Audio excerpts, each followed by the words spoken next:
విశ్వశక్తి సహాయంతో డబ్బు ఐశ్వర్యం మీ సొంతం చేసుకోండి. Law of attraction work shop కేవలం 999 రూపాయలకు మాత్రమే. హాయ్ హలో నమస్తే, నేను శిల్ప. మనతో ఉన్నారు డివోషనల్ కోచ్ శారద గారు. నమస్తే మేడం. మేడం, అందరి ఇంట్లో పూజ గది ఉంటుంది. కొంతమంది అంటారు పూజ గదిని అందరికీ చూపించకూడదు అనేసి, అది నిజమేనా? తప్పకుండా. ఇప్పుడు అందరూ చూపించడంలో వైభవం చూపిస్తున్నారు. ఇప్పుడు లక్ష్మీ పూజ చేస్తున్నాము, ఇలా అలా బంగారు అరటి చెట్లు కొన్నాము, వెండి అరటి చెట్లు కొన్నాము, లేకపోతే మేము అమ్మవారికి ఇంత బంగారం కొన్నాము.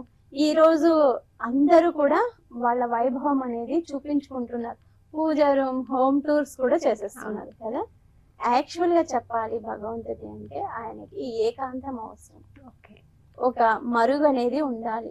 అది లేకపోకుండా మనం ఎప్పుడు భగవంతుని డిస్టర్బ్ చేస్తూ ఉంటాం. వచ్చిన ప్రతి ఒక్కరు పూజ రూమ్ ఓపెన్ చేస్తుంటారు, క్లోజ్ చేస్తుంటారు, చూస్తూ ఉంటారు కదా. చూడడం తప్పు కాదు, చూడకూడదని కూడా ఎక్కడా లేదు.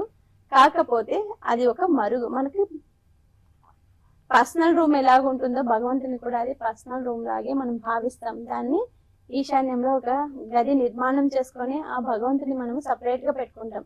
నవ్వే డేస్ బాగా ఎక్కువ పూజ అంటేనే ఒక అర్థం లేకోకుండా అయిపోయింది కదా. ఎంతో వైభవంగా వెండి విగ్రహాలు, బంగారు విగ్రహాలు షో ఆఫ్ చేసుకుంటున్నారు.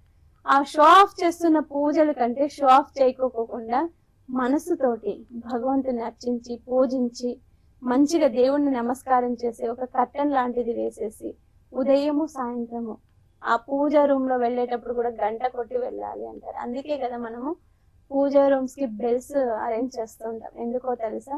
ఇప్పుడు స్కూల్ అయిపోయిందంటే స్కూల్ బెల్ కొడతారు కదా. బెల్ కొడితే పిల్లల స్కూల్ అయిపోయింది, లేకపోతే లీజర్ పీరియడ్, ఇలాంటివన్నిటికి బెల్ అనేది సిమ్టమ్ ఇస్తుంది కదా. ఒక ఫ్యాక్టరీ చూడండి, టైమింగ్ వెళ్ళాలి అనేటప్పుడు బెల్ కొడుతుంది, ఆఫ్ టైం అయినప్పుడు బెల్ కొట్టేస్తుంది కదా. అదే మనం పూజా రూమ్ కి ఎప్పుడు పడితే అప్పుడు తలుపులు తీసుకుంటాం, ఎప్పుడు పడితే అప్పుడు.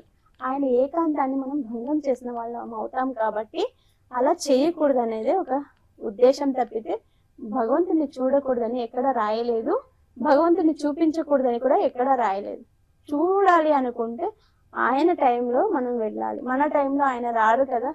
మన కోసం కదా భగవంతుడు ఉన్నది. భగవంతుని కోసం మనం లేం కదా. మనకి కదా అవసరం భగవంతుంది. మన అవసరం భగవంతునికి ఉందా? లేదు కదా. కాబట్టి ఏ టైంలో వెళ్ళాలి, ఏ టైంలో వెళ్ళకూడదు. ప్రతి టైంలో మనం శుచి శుభ్రంతో ఉండొచ్చు, ఉండకపోవచ్చు. ఉదయం అంటే స్నానం చేస్తాము, భగవంతుని తలుపు తీస్తాము. సాయంత్రం అంటే స్నానం చేస్తాము, దీపం పెడతాం కాబట్టి వెళ్తాం. ఏ టైం పడితే ఆ టైంలో మనం దేవాలయాలు కానీ పూజా రూములు కానీ సందర్శిస్తే ఆ నెగిటివ్ ఎనర్జీ ఎఫెక్ట్ అవుతుంది. దానివల్ల మనకు అన్ని నెగిటివ్ జరుగుతాయి.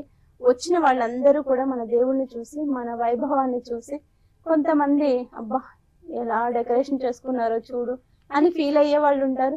కొంతమంది ఫస్ట్ పూజా రూమ్ లోకి వెళ్ళి ఇంకా బాగా ఇవ్వు స్వామి అని కోరుకున్న వాళ్ళు ఉంటారు. అంటే పాజిటివ్ వైబ్స్, నెగిటివ్ వైబ్స్ అనేవి పనిచేస్తాయి. కాబట్టి ఎవరు మంచి వాళ్ళు, ఎవరు చెడ్డవాళ్ళు మనకి తెలియదు. అందరూ పైకి కనిపించడానికి బాగానే అనిపిస్తారు, కానీ వాళ్ళ లోపల ఉన్న కుళ్ళు కుతంత్రం అనేది మనకి తెలియదు కదా. అందుకే కొంచెం గోప్యంగా ఉండండి, గోప్యాన్ని పాటించండి, ఒక కర్టన్ వేయండి అని చెప్తూ ఉంటారు.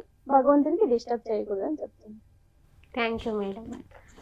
మేడం, అలాగే వెబినార్ ఎప్పుడు ఉండొచ్చు మేడం? వెబినార్ కావాలి మాకని అడుగుతున్నారు, వారి కోసం. తప్పకుండా కింద స్క్రోల్ అవుతున్న నంబర్ కి కాల్ చేశారంటే ఈ మంత్ 24th వెబినార్ ఉండొచ్చు. ఒక రోజు అటు ఇటు అయినా కూడా కింద కాల్ చేశారనుకోండి, వాళ్ళు కన్ఫర్మ్ చేస్తారు.